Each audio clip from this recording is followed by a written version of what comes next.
May the ancestors hear our prayers. Ancestors, ancestors, ancestors, we call out to you during this time of tumultuous and alarming change and ask you to guide us to our courage, our confidence, and compassion. Enable us to heal from the past, be open to the future, and embrace the present. Grant us the ability to willingly shed our old skin and help us to take the necessary risk to write a new narrative for ourselves and for our world. And most importantly, enable us to place our heads below our hearts, to put people over profit, and to love others. For in doing so, we are remembering to love ourselves. Thank you. Thank you. Thank you. Amen. Ashe Ahoasa, Ashinga Bismillah, and so it is. Welcome, welcome to Wisdom Walk Talk here on Black Hole Radio and my YouTube channel, Wisdom Walk to Self-Mastery. I am your host and guide, Jojopah Maria Ensaroma, the fiery essence that came out of the water to be a vessel for the divine. Now, July is the second of 3 fire months in this double fire year, a time for invoking the ancestors, telling and being our truth, and seriously practicing forgiveness. This month, I would like you to join me for, and this is going to be my only live broadcast, but I am going to be sharing my personal experiences tonight and revelations from the first 6 months of 2022. And then over the next 4 weeks, I'll share rebroadcasts of my favorite broadcasts since January. And I encourage you to use the month of July to review your own experiences and revelations since January. Yes, yes, yes. Because we really want the remainder of this double fire year to bring us surprising fulfillment and unexpected happy endings in our lives.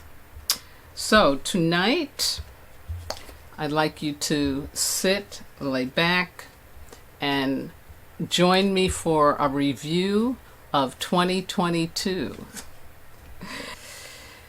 Wow, folks, we made it through the first 6 months of 2022, and it has definitely been no joke. There's been so much change, so much horrific change, things that have happened, things that are going on politically, socially, globally. We are not done with the pandemic. Like North Korea really had, or is still going through a really horrible experience of it, with so many people being positive and many people dying. So, we're all in this together. So if it's affecting one place, it's affecting all of us. And if we haven't learned that yet, we're going to keep getting reminders about that truth. So we're still, to me, this is kind of the middle part of a trilogy. We're not out of the woods yet. And so it's important, I think, that we do realize that all of this, all of what we're going through, is designed to help us break through into this new age of Aquarius, this new level of human evolution and consciousness. So there's going to be this kind of battle between what was, sometimes what is, and what it is to be. And so the more that we can stay focused on doing our inner work, continuing to believe in our healing and our self-mastery practices, yeah, we're going to get there. We're going to get to the other side of this. But as Malidoma Somé said many times, he said that the only way to get to the other side of the swamp is you got to go through it. So that's what we're doing. So here's my overview of what I'm going to continue talking with you about tonight.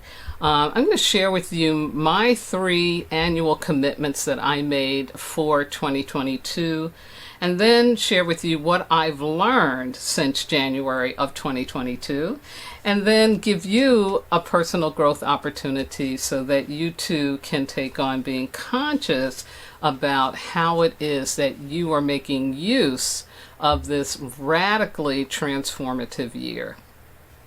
My opening quote comes from Malidoma Somé, Elder Malidoma Somé, my teacher and the author of The Healing Wisdom of Africa. And in that book he says, "So, I became aware that the fire had burned something else in me instead of my flesh. The idea that fire does not have to burn hit my mind, and I became aware that I can choose what I want fire to consume inside of me. I also realized that this is the kind of functional fire I needed in my life. The fire that burns away all undesirable things that get attached to me in my life journey." Yes, yes, yes. And so that's why we do this work, so that we don't stay attached to the stuff that's not really going to be of service to us. And you know, we all have a sacred contract, and I truly believe that that's one of the big reasons we're here in this dimension, in this domain, on this earth plane, is to heal those core wounds. So here's my 3 annual commitments, and what is that? So I realized, I even did some research that said making a New Year's resolution doesn't hold. That, you know, and it's usually about things like I need to lose weight so I can fit into a bikini or some Speedo trunks if you're a man, something like that, that you go for it, and maybe you do accomplish it by the time you want, but then after that's over, it's like it falls off and the whole resolution is not working. But when I thought about that, I was like, well, maybe the problem is resolution. Not so much we're resolving something, but it's about making a commitment. And making a commitment, why? Not for something external, but for something internal. Because the external stuff is going to change, for a lot of reasons. But when you do something internally, it actually will define, it will project externally things that you didn't even know you needed. Yeah. And so that's what annual commitments are. It's an opportunity to intentionally lay out for yourself, what is it inside of you that you want to grow, to heal, to evolve, to understand, to learn. It is about our inner growth and evolution. And the other reason I believe that annual commitments are so important is because, what I so love about the cosmological science, where they're looking at the cosmos, they're looking at the galaxies, they're looking at how the universe works. And one of the things they discovered is that the universe is expanding. It's always expanding. And you didn't really need to look at the universe to see that. I mean, that's what happens to us for our time here as human beings, right? We grow up. We grow up and we grow out. And we grow into something else that we call death. But this notion of things are always moving and things are expanding is a natural process. It's a cosmic law. And we want to be participating in that. We don't want to go against that. And so making an annual commitment is a way to really keep yourself aligned with the natural impulse of the universe. it's also a way to make sure that you don't stay victimized by the results of expansion. Yeah, because what expansion is going to do, right, it's going to pull you away from something and take you into something else. It's going to put you in a whole different place. And this year especially, that's that energy. It's putting us into a whole different landscape, a whole different level of understanding who we are and why we're here. And so if you're not conscious about that, if you're not working with the expansion, when that rug gets pulled out from under you, when the car breaks down and you don't know what you're going to do, when you get fired from a job and you thought that you were doing everything right, whatever the situation is, if you're not in the consciousness that this is happening because I'm being stretched and grown, you will feel victimized. And you will begin to disconnect yourself with this beautiful, even though it may be painful at times, expansive, natural energy of the universe, meaning getting to your gift, getting to what that gift is, instead of staying victim and fussing and complaining and, transferring your pain all over the place. So again, all of that to say why and what annual commitments are, and why, again, I think they are so important.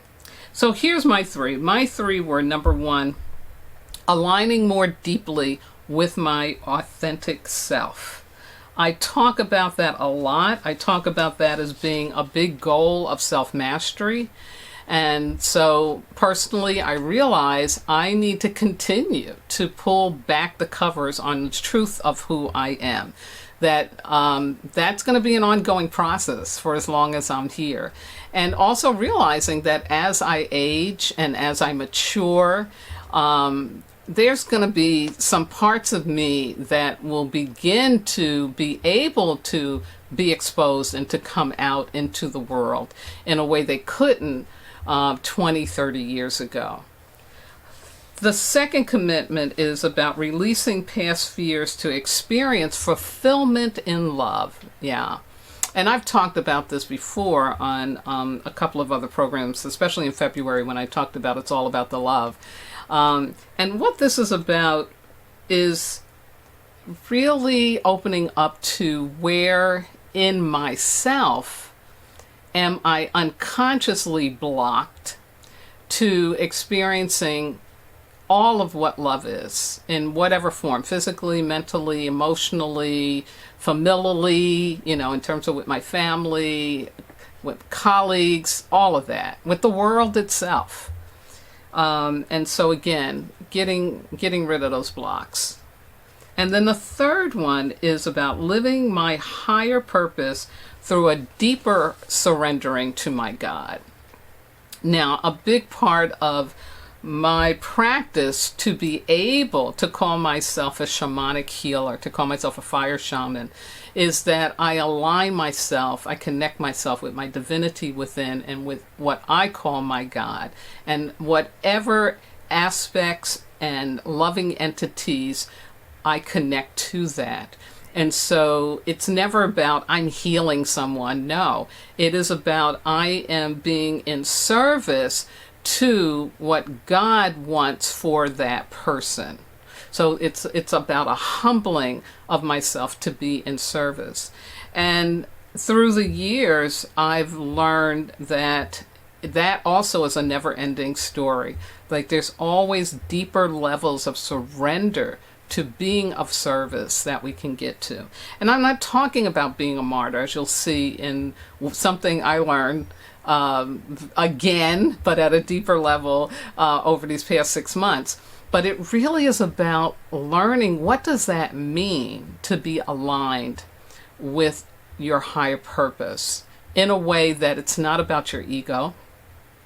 It's not about what you did or didn't do, but really about being present to being of service to the light, to experiencing yourself as the light.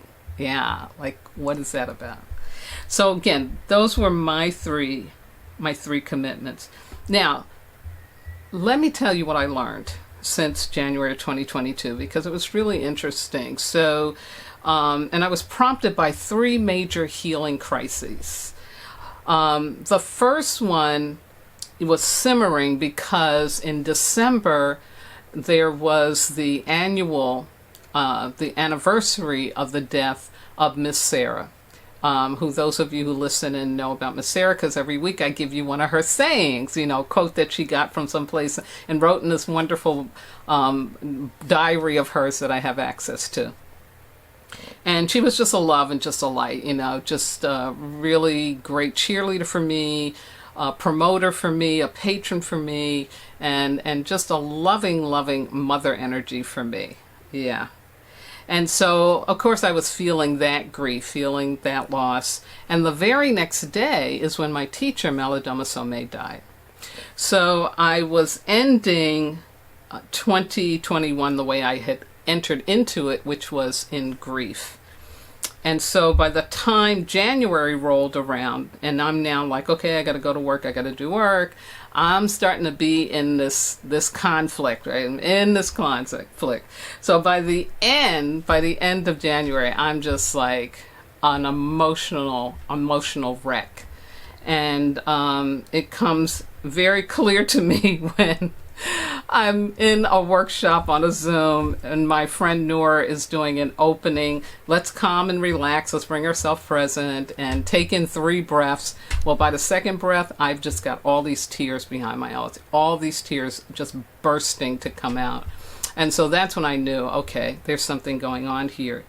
And so here's what I learned as a result of that healing crisis, which turned out to be so deeply painful. I mean, this pain was so deeply embedded in me.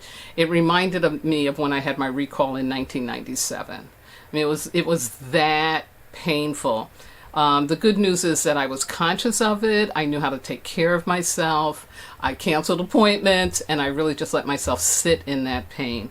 And so what I learned from that is that as a fire person, my truth telling includes my ability to validate others and myself. And it is a vital practice for contributing my gifts, my talents, and my genius to the world. Yeah. And, some of the core wound pain that I was experiencing was 10 years of being invalidated by an aunt that I loved dearly. And how that imprinted on me. There's something wrong with you. There's something wrong with you. There's something wrong with you. And not trusting my intuition enough or my ability to speak my truth, tell my truth without it being something bad or wrong, And so I came to realize that I was kind of still walking on eggshells around giving somebody the truth, right? Why? Because, right, you want to be liked. You don't want to hurt somebody's feelings. And so from this experience, this first healing crisis, I got really, really clear that in telling someone the truth, I was validating them. Yeah. And in return, validating myself, as this is part of my service to the world. So again, I was kind of, embracing my truth-telling gift at a deeper level and no longer needing someone or something outside of myself to give me permission to tell the truth. Yeah, absolutely. The second learning that came out of what I talked about last month of finding your eye in a storm. It was the out of control hypertension because I was exhausted from not putting my oxygen mask on first. Yeah. And discovering how codependent I was being with some of my clients, and that was not okay. So what I learned out of that episode, that I needed to put my oxygen mask on first. I need to care for myself and make that a priority. I learned that I no longer need to doubt that I'm supposed to be here, because that's what that experience was rooted in that pain, in, again, a core wound of, coming through at a time when a mother, as I'm developing in her womb, was heartbroken and just horribly distressed and upset. What am I going to do? How am I going to raise 3 children now? All of that going on. So that being imprinted with, you're not supposed to be here, you're a burden. And again, realizing how deeply that was embedded, that it was still creating, how can I say, cloudy lens for me in terms of how I was viewing myself and the world. So I now have clear glasses on in terms of the fact that, no, you're supposed to be here, and you don't need to doubt that. Don't waste your time doubting that. You're supposed to be here. And now what does that mean? And this is part of the new narrative I get to live. I get to find out, what is it like to believe you're supposed to be here? What is that really like? Yeah. Unbelievably wonderful. And then the third thing that I learned, really powerful and kind of related back to everything else, the first healing crisis, the second one with the out of control hypertension and the codependency with clients. And this one, the healing crisis, shows up with tendinitis on the top of my foot, which is interesting. So it wasn't plantar fasciitis, which is on the bottom. It was on the top of my foot, swole up my foot and my toes and the ball of my foot, so much so I really could not walk on it. And I was trying to ignore it, thinking, oh, it's no big deal. It just needs me to walk on it a little bit. Well, that was really not a good idea. So again, I had to get still. And I actually stayed on my couch for about 2 weeks, like really just being on the couch. I was not going out. I was not walking around. I was just like, gotta let this heal, using ice. And in that process, I realized that the more I let go of feeling sorry for myself, the more I let go of feeling sorry for others and experience how big their spirits are, truly, and how that is a reflection of my own spirit. Yeah. And so the foot thing, because if you don't know about Louise Hay in her book, You Can Heal Your Life, you need to, because in the back she has a guide to how every emotional thing that we're moving through is connected to a physical thing we're moving through. So go and look up foot right away. And of course it is about being stuck. And I thought about that, and I thought about the kind of pain I was having, over the top of the foot and coming out in the bottom, almost like a nail was put through. And then I went, boom, got it. I'm trying to be Jesus on the cross. Oh my goodness. The pain was telling me the nail got pulled out, so you need to come off the cross. You don't ever need to go back up on the cross. You don't need to be Jesus in order to do your work. You just need to really see people in the truth of who they are, how big they are, especially people that show up with the biggest pain. Those are big spirited people. They may have forgotten it, and that's your job, is to tell them the truth. Not try to be Jesus and take on their pain or whatever it is you thought you were doing. So again, letting go of that feeling sorry for, really, really big lesson. And out of that, which this learning is definitely connected to this deeper surrendering to my God in order to do my work. I don't need to be God to do my work. I just need to surrender to God.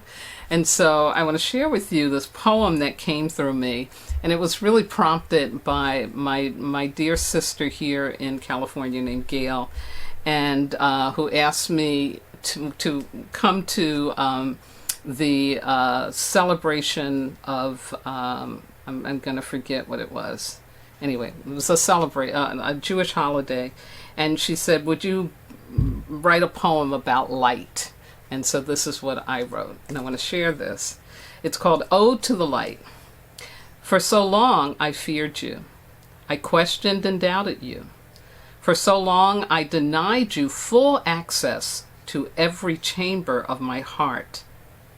But when I entered my new lifetime, it was you who greeted me, you who sang to me, you are supposed to be here.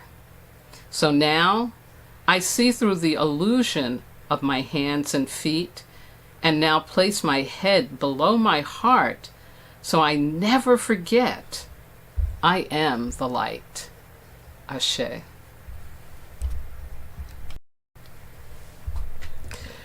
All of these things that I've shared with you, I hope will prompt you to take time, put aside time, create time to really review what it is that the first half of 2022 has brought for you.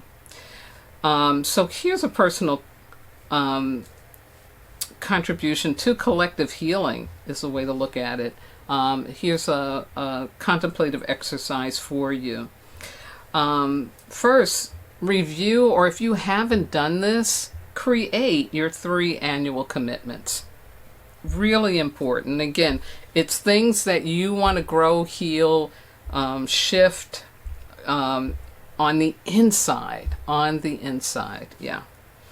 And make them, if you haven't done it, for the next 6 months of 2022. Now, if you've done your annual commitments, and as you're reviewing them, because this is something I'm doing too, is there anywhere you want to tweak it? Is there any revision to your annual commitments that you want to make? And so going forward into these next 6 months, what's going to be shifting? So for example, I've learned that the more I let go of feeling sorry for myself, the more I let go of feeling sorry for others. And that's aligned with me surrendering more to my God. And so is there something that now I understand about that surrender that I want to put into an annual commitment? Yeah.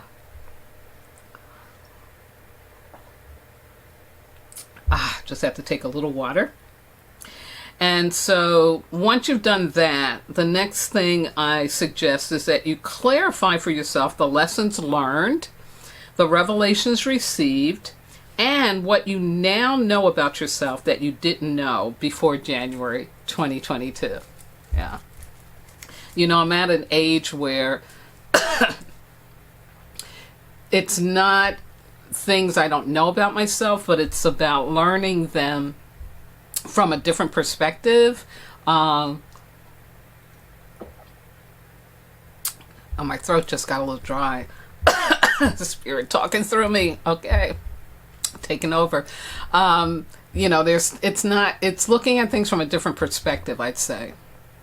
Because I've done enough work on myself to unearth the core wound and, excuse me. Once you get that, it's not going to change. But to see it from a different perspective, to understand it from a different angle, all of that is really, really important. And so the learning about myself, is coming in that way. If you're younger, there are definitely going to be things that get revealed to you that you didn't know before. Definitely, like out of the box, like whoa. And I'm not saying for those of us who are older, there might be something that shows up that we didn't know. No, that definitely can happen. But for the most part, if you've been doing your work and you have discovered what your core wound is, you get that, then it really is going to be, okay, let me see how I'm sitting with it now. How am I understanding it now? Yeah. And then last but not least, and I think this is the most important piece, I really, really, really encourage you to commit to a daily practice of letting go and letting come for what you are intending to become your happy endings for the rest of this year and by the end of this year. And by letting go and letting come, yes, I'm talking about opening up and surrendering to your greater order and direction, and whatever form that takes for you. Because this level of transformation, this rate of transformation that we are going through, we really can't figure it out. We can't figure it out. Don't even try, you know.